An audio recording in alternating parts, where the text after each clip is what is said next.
Long ago, there lived a powerful emperor. One day, his only son became very sick. Villagers brought him medicines, but nothing helped. The emperor cried every day, uh, wishing for a cure. He was growing hopeless.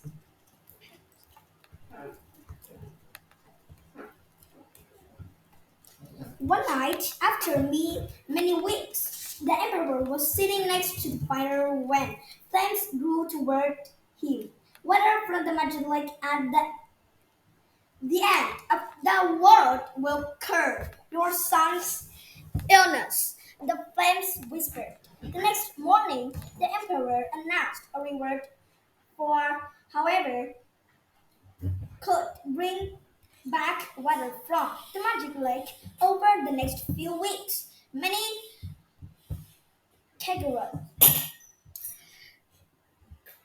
courageous men attempted to find the lake, but none could. In a nearby village, there lived a very poor family. The two sons told their parents about the emperor's request. They wanted to look for the lake. Their parents were worried. No one in the family had worked. No one in the family had traveled outside the village before. We will come back, promised the older son. Please be careful, said their father.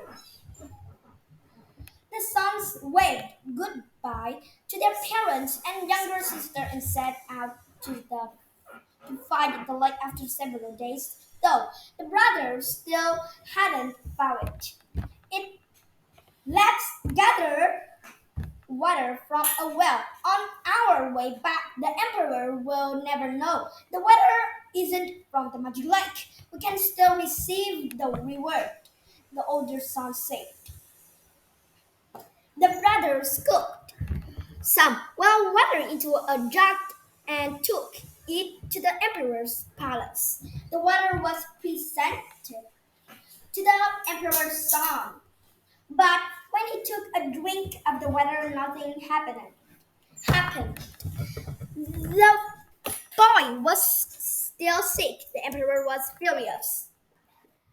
This isn't water from the magic lake, he shouted. You tried to deceive me? He sent the brothers to prison.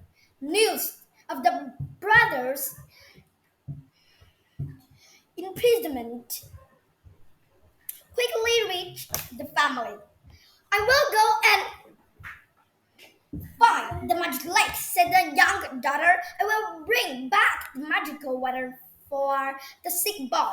Then the emperor will free my brothers. Though her parents were worried for her safety, they agreed to let her go. They hugged for her goodbye and she set out to find the lake. After a day of traveling, the girl sat down to rest and eat some roasted corn. She saw three macaws flying over her and tossed some corn on the ground for them. The birds lighted down and pecked at the corn. Have you seen the magic lake? She asked them. Yes, but it's a dangerous place, said one of the macaws. Then all three birds shook until a feather fell from each of them. These are magical feathers. They can help you on your journey. Just hold them up and make a wish, said another macaw. Oh, thank you, said the girl. I promise to return your feathers when I am done.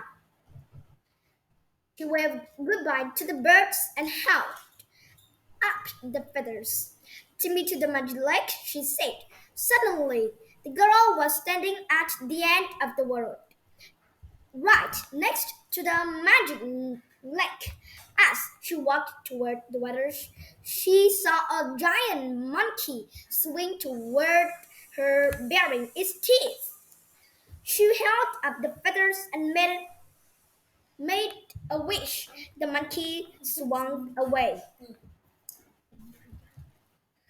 The girl gently dipped a jug into the lake to gather the magical water. As she did, a giant scorpion snapped its claws from behind her. She held up the feathers and made a wish.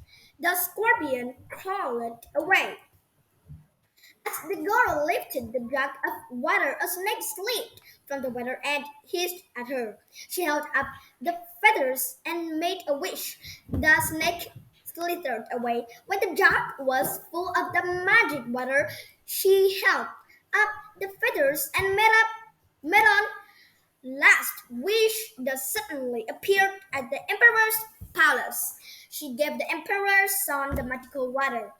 The girl gently dipped a jug into the lake to gather the magical water.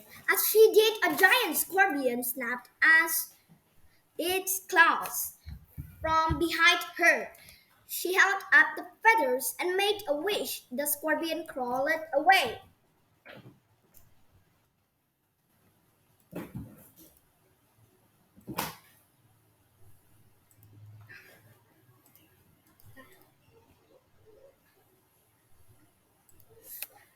As he drank, the boy opened his eyes and smiled. Everyone danced with joy. The girl's brothers were released from prison, and the family received a large plot of land and many llamas. The girl returned the feathers to the macaws just as she promised.